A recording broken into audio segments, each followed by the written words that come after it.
সবসময়ের রেডিও ফুর্তি চলছে ভূত এফএম হন্টেড বাই এয়ারটেল। চলে যাব ঘটনায়। এই মুহূর্তে যে ঘটনাটি আমার সামনে রয়েছে সেটা তিনি লিখছেন যে আমি মিহির ফ্রম ইন্ডিয়া।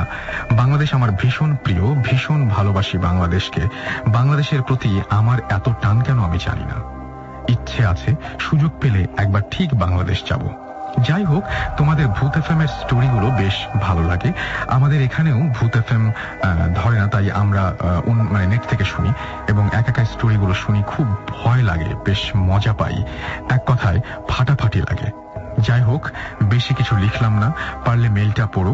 আর তোমাদের কাছেও বেশি কিছু ভয়ের অপেক্ষায় রয়েছি। ভালো থেকো। Mihir, Kalyani, Nadia, West Bengal, India.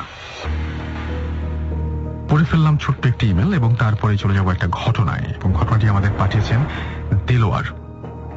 আমি দেলোয়ার ফ্রম ছাপানিয়া, এবং তিনি বলেছেন যে আমি আসতে পারবো না, ভালো লাগলে এই আমার ঘটনাটা শোনাতে পারেন।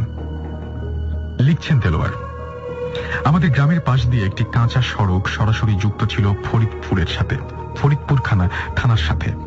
সড়কটি ছিল 3টি গ্রামের কৃষকদের জমির মাঝ বরাবর। 1971 সালে মুক্তিযুদ্ধের কোনো এক সময় পাকিস্তানি সৈনিকদের একটি ছোট বাহিনী সেই রাস্তা দিয়ে গ্রামে প্রবেশ করার চেষ্টা চালিয়েছিল, কিন্তু আমাদের গ্রামের সাথে রাস্তাটির সংযোগ সড়কের একটি অংশ কাটা থাকায় তারা গ্রামে প্রবেশ করতে ব্যর্থ হয়।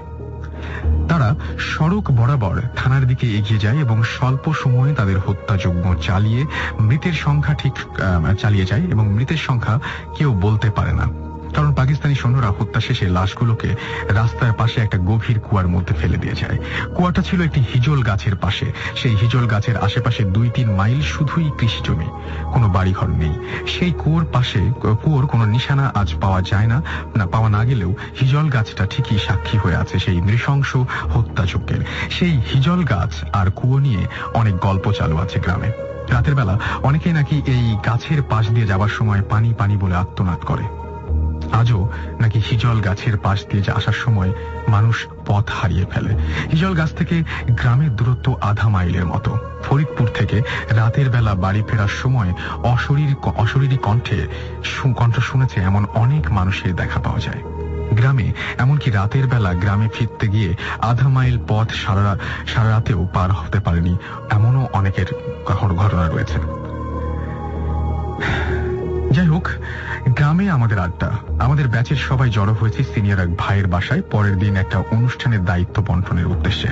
অল্প কিছু কাজ, অনেক মানুষ, তাই খুব দ্রুত যার যার কাজ ঠিক করে দেওয়া হলো। এরপর শুরু হলো আড্ডা। রাতের বেলা আড্ডায় সচরাচর যা ঘটে থাকে তা কথায় কথায় শুধু হলো কথা হলো প্রেতাত্মা, অশরীরী ভূতের গল্প। এক পর্যায়ে সোহেল ভাই তার নিজের অভিজ্ঞতার কথাও শেয়ার করেন। তার মুখ থেকে যেভাবে শুনেছিলাম সেই ঘটনাটাই বলছি। আমি তখন একটা এনজিওতে চাকরি করি না বলে বেগার খাঁটি বলা যায় ভালো, কারণ কষ্ট যে পরিমাণ করতে হতো বেতন তার ধারে কাছেও ছিল না।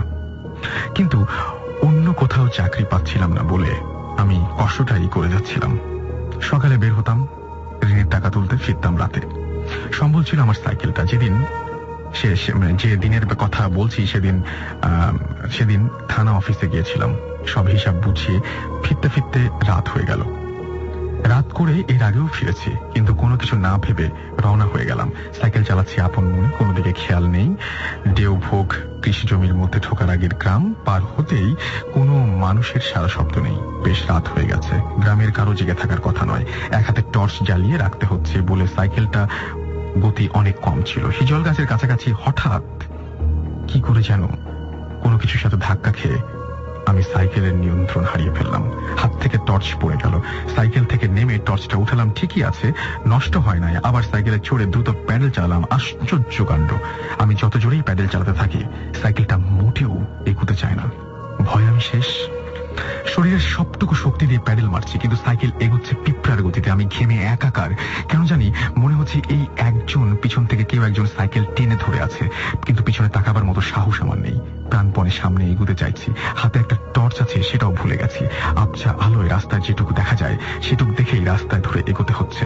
এক সময় মনে হলো জ্ঞান হারিয়ে ফেলবো। সাইকেল চালাচ্ছি কতক্ষণ হয়েছে বলতে পারবো না।